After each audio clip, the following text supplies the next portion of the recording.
Coming up on 5 Minute News. Ivermectin won't treat COVID-19, but demand is high anyway. Army colonel on Guinean TV says government is dissolved. And Taliban resume some flights, press assault on final holdout.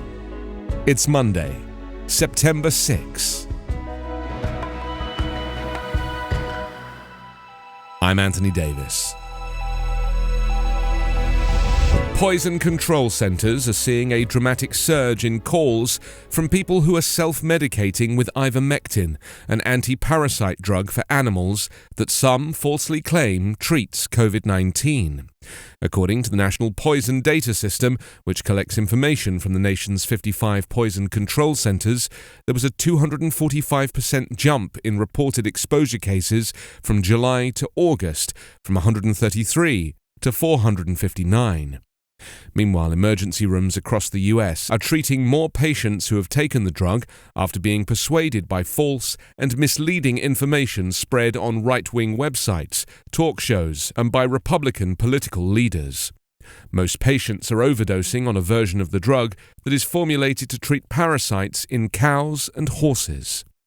The troubling trend has been on the rise since the start of 2021, despite warnings from state health officials and the Centers for Disease Control and Prevention against taking ivermectin. The NPDS says 1,143 ivermectin exposure cases were reported between January 1st and August 31st. But after some clinical trials at the start of the coronavirus pandemic, the FDA says the currently available data does not show ivermectin is effective against COVID-19. The agency added, even the levels for ivermectin for approved human uses can interact with other medications like blood thinners. You can also overdose on ivermectin, which can cause nausea, vomiting, diarrhea, hypertension, allergic reactions, dizziness, ataxia, seizures, coma, and even death. A Guinean army colonel seized control of state television on Sunday and declared that President Alpha Conde's government has been dissolved and the West African nation's borders closed, an announcement that came after hours of heavy gunfire erupted near the presidential palace. The dramatic developments on Sunday bore all the hallmarks of a West African coup d'etat. After seizing the airwaves, the mutinous soldiers vowed to restore democracy and gave themselves a name, the National Committee of Gathering and Development. Colonel Mamadi Doumbouya sat draped in a Guinean flag with a half-dozen other soldiers in uniform alongside him as he read the statement vowing the duty of a soldier is to save the country. He made no mention of Conde's whereabouts, and it was not immediately known where the 83-year-old leader was after Sunday's attack. Conde's popularity has plummeted since he sought a third term last year, saying that term limits did not apply to him. Doumbouya, who has headed a special forces unit in the military, says he was acting in the best interests of the nation of over 12.7 million people.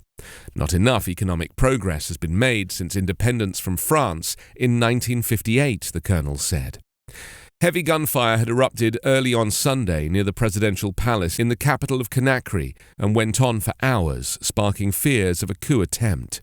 The Defense Ministry claimed that the attack had been repelled, but uncertainty grew when there was no sign of Conde on state television or radio. His re-election in October had prompted violent street demonstrations in which the opposition said dozens were killed. Conde came to power in 2010 in the country's first democratic election since independence from France.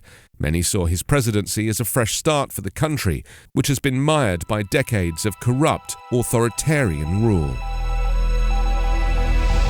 Afghanistan's Taliban rulers resumed some domestic passenger flights to and from Kabul on Sunday as the religious militia's fighters stepped up an assault on the last remaining pocket of resistance being led by fighters opposed to their rule. The anti-Taliban fighters in Panjshir province, north of the Afghan capital, are being led by former Vice President Amrullah Saleh, who has appealed for humanitarian aid to help the thousands of people displaced by the fighting.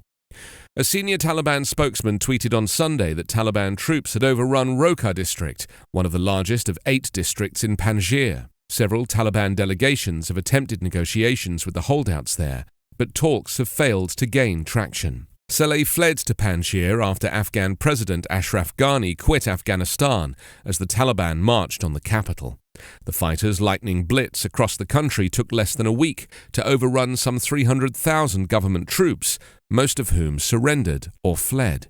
Since the takeover, the Taliban have sought to recast the group as different from its 1990s incarnation, when they last ruled the country and enforced strict controls across society. Women and girls were denied work and education, men were forced to grow beards, and television and music were banned. Now the world is waiting to see the face of the new government, and many Afghans remain skeptical. Several countries have also started bringing in humanitarian supplies.